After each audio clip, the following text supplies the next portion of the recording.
सेहत को बनाने वाला या सेहत को बिगाड़ने वाला? सेहत को बनाने वाला। तो ये हमारे लिए बहुत बढ़िया और शानदार अवसर प्राप्त हुआ है धन्वंतरी के इस बेहतरीन मंच पर, जिनके रचयिता हैं आदरणीय डॉक्टर रमेश पाटिल सर, आदरणीय डॉक्टर प्रकाश कलाटे सर एवं आदरणीय श्री शशिकांत गुलुंकर सर, जिन्होंने हमें एक बेहतरीन मिशन दिया, वो है जहर मुक्त खेती। स्वस्थ भारत मिशन से शुरुआत हुआ और जहर मुक्त खेती पर लेकर के आया। तो इसमें हमें क्या मिलेगा?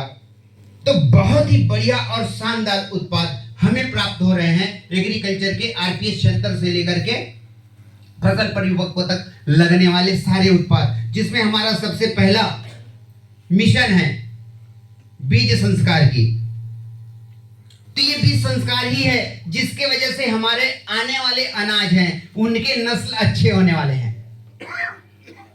ये बीज संस्कार है जिसके वजह से हमें प्रोडक्शन में मुनाफा मिलने वाला है, और ऐसे मुनाफों के साथ हम आगे बढ़ रहे हैं। तो हमारी पहली सीढ़ी होता है बीज संस्कार, दूसरी सीढ़ी होता है जड़ संस्कार, तीसरी सीढ़ी होता है मिट्टी संस्कार। ये 3 संस्कारों से हम लेस हो चुके हैं, और यही 3 संस्कार है जिसकी वजह से हम हमारी खेती को, मिट्टी को और हमारे बीज को बेहतर बनाने में मदद कर रहे हैं।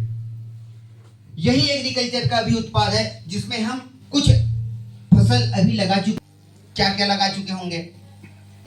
गेहूं का और धान की तैयारी है, उड़द है, कुछ लोग मूंग डाल चुके हैं। तो इनमें से सबसे ज्यादा परेशान करने वाला अभी कौन सा फसल है जिसमें परेशानियां आ रहे हैं? सिर्फ चना, जो सबसे ज्यादा परेशान कर रहा है। फिर से चना मर रहा है। मुझे कल 12-13 डिस्ट्रिक्ट एग्रीकल्चर का साइंटिस्ट, एग्रीकल्चर का बड़ा तीसमार खान है, ऐसा बोलते हैं।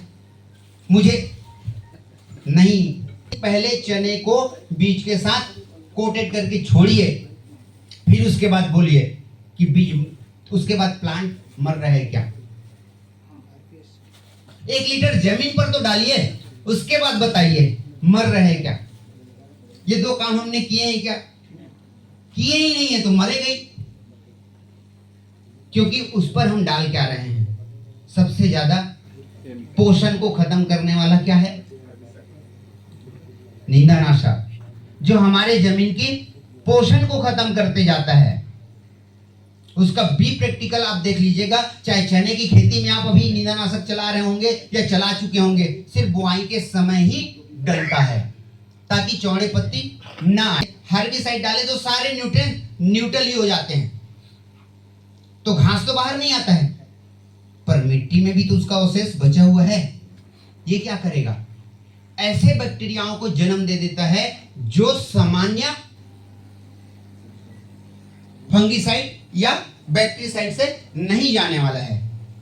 तो उसमें उसके वापस बैक्टीरिया को डेवलप करना है, तो उसके लिए फिर से हमें आरपीएस क्षेत्र और बीजोरीज फिर से मिट्टी में मिक्स करें और जमीन पर छिड़काव करें, तो अच्छे बैक्टीरिया फिर डेवलप होंगे और खराब बैक्टीरिया को खाना शुरू करेंगे। ये हमारे लिए 2 प्रक्रिया है। हम करने वाले हैं क्या? वापस करेंगे तो इससे बचने वाले हैं। बंद करता नहीं किए तो फिर से शिकायत, सर आपने तो बहुत बताया था। अगर 1 एकड़ की निंदाई अगर लेबर से करवाते हैं, मनुष्य से करवाते हैं, वर्तमान की परिस्थिति वह है, उसके बाद आरपीएस देना हमें परम आवश्यक है, तभी वो फसल वापस से पोषण से भर करके ऊपर आएगा। उसके लिए हमारे पास में बीजोरीज है। वापस से बीजोरीज को मिट्टी में मिक्स करके आरपीएस क्षेत्र को फिर से जमीन में खाद की तरह फैलाना ही पड़ेगा, तभी वो बेहतर तरीके से पुनः चालू होगा। और जो वीडीसाइड की वजह से जो परेशानी आई है, जीवाश्म की संख्या काफी कम हो गया है, मिट्टी हार्डनेस की ओर जा रहा है, मरने वाली जो फसल, बहुत सारी फसल जो कभी मरता नहीं था वो अब मरना शुरू हो गया है, जिसको हमने कभी नहीं देखा था कि ये उठा रोग से मरने वाला है, वो फसलें भी अब मरने चालू हो गए हैं। जिसमें लौकी का फसल कभी नहीं मरता था ना, टमाटर की खेती कभी नहीं मरती थी ना, क्यों मर रहा है? पूरा का पूरा पौधा सूख जाता है, जैसे ही फल आता है उसी वक्त चला जाता है। एक मरता था चना, दूसरा मरता था भटे का फसल। यही 2 है जिसको हम काफी समय से देख रहे हैं कि ये फल की अवस्था में मरना शुरू होता है, पर आने का बड़ा कारण यही रहा है कि उसमें अच्छे बैक्टीरियाओं का उपस्थिति कमजोर होते जा रहा है। तो वापस से हमें आरपीएस क्षेत्र और बीजोरीज का इस्तेमाल लगातार करना पड़ेगा। कंपोस्ट डिच हमारे लिए अभी खेती धान की तैयारी चल रहा है, अभी मिलाकर छोड़ दीजिए।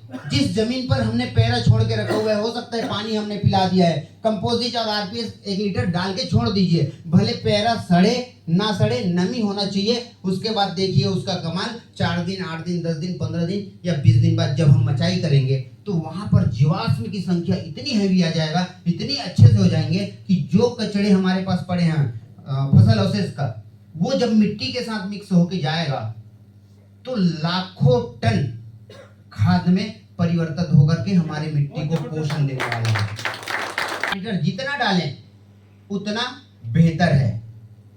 तो मिनिमम 3 लीटर है, मैक्सिमम आप जितना डाल सकते हैं। जैसे मैं अभी अपनी खेती में डालता हूं, मेरी चना का फसल अभी डला है, गेहूं का डला है, लाखड़ी का डाला हूं। 1 लीटर तो आरपीएस नीड, जितने फसल है धान को छोड़ करके बाकी जितने फसल है उसमें नीड आरपीएस 1 लीटर 1 एकड़ के बीज में मिलाया हूं। सुखाना भी है, कई सालों से हम करते आ रहे हैं। तो ये फसल बदलाव के साथ जब हम करेंगे तो ये पोषण के साथ में हमारी खेती में बदलाव आएगा। बहुत सारे खरपतवार हैं वो नीचे की ओर चले जाएंगे और सुसुप्तावस्था में जाने के बाद में वो घास बाहर नहीं आने वाले हैं, अगर पोषण भरपूर और अच्छा होते जाएगा तो। ये हमारे फसल के लिए बहुत बढ़िया और शानदार है, क्योंकि धनवंतरी ने हमें खाद दे दिया है गोरिच प्रॉम, जबरदस्त। कोई भी मौसम में फसल को हर्डल आए, परेशानी आए, टेंशन आए, जैसे मुझे टेंशन आता है, लोग बात नहीं मानते हैं ना, टेंशन आता है ना, नहीं आता है, आता है। अरे यार इतना बताया तो भी तुमको समझ में नहीं आया। मौसम जैसे ही बदलता है, उस तनाव को रोकने के लिए बढ़िया उत्पाद दिया है, वो है हमारे पास में गोरस अल्ट्रा। किसी भी मौसम में किसी भी परिस्थिति में डाल दें, जबरदस्त पौधे को ग्रोथ देके जड़ों का विकास करके हर एक अवस्थाओं पर लेके जाएगा। अभी ठंडी का मौसम है, ठंडी के मौसम में फसल भोजन उठाना कम कर देते हैं, क्योंकि ठंडी में हम लोग भी खाते हैं तो हजम नहीं होता है।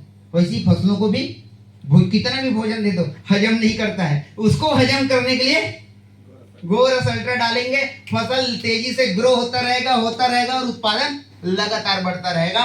और इसी कारण से वहां पर फसल खराब नहीं होता है, जहां जहां पर अभी गोरस अल्ट्रा हमने डलवाना शुरू किया है। बहुत बढ़िया रिजल्ट है। बीजोरिच तो दे दिया है, इसके आगे की तैयारी हमारे पास कुछ कीड़े आ जाते हैं तो क्रॉप गार्ड है। जिस मात्रा में डलवाना चाहे, मही है तो मठा के साथ डलवाइए, दही है तो दही के साथ डलवाइए, दूध है तो दूध के साथ मिक्स करके डलवाइए, जबरदस्त रिजल्ट है। जिस अवस्था पर डाले तो वो अपने आप में पूरा का पूरा चक्र है, चाहे वो रस चूसक का हो, चाहे वो इल्ली के लिए हो, सभी कीड़ों के लिए काम आने वाला है।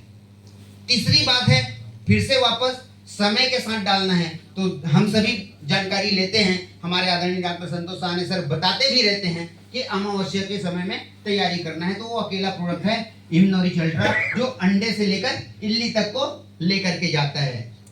उसके बाद तितली को पकड़ना है तो अंडे ही ना आए, इल्ली ही ना बने, ट्राइपोरिच है हमारे पास में। तो ये पूरा का पूरा चक्र एग्रीकल्चर में दिया है। अब इससे सपने, इसमें मेरा बड़ा सपना है, एग्रीकल्चर से मुझे कम से कम 5 करोड़ कमाने हैं 1 साल के अंदर। ये मेरा सपना है। इसके लिए मुझे 80,000 एकड़ को जहर मुक्त कराने में सहयोग करना है किसानों को, और उसी के लिए मैं भिड़ के काम कर रहा हूं कि ये कैसे हो पाएगा। तो 5 करोड़ आएगा कैसे? 1 एकड़ में 3 लीटर, 80,000 एकड़ में 2 करोड़ 40 लाख लीटर, हो गया 5 करोड़।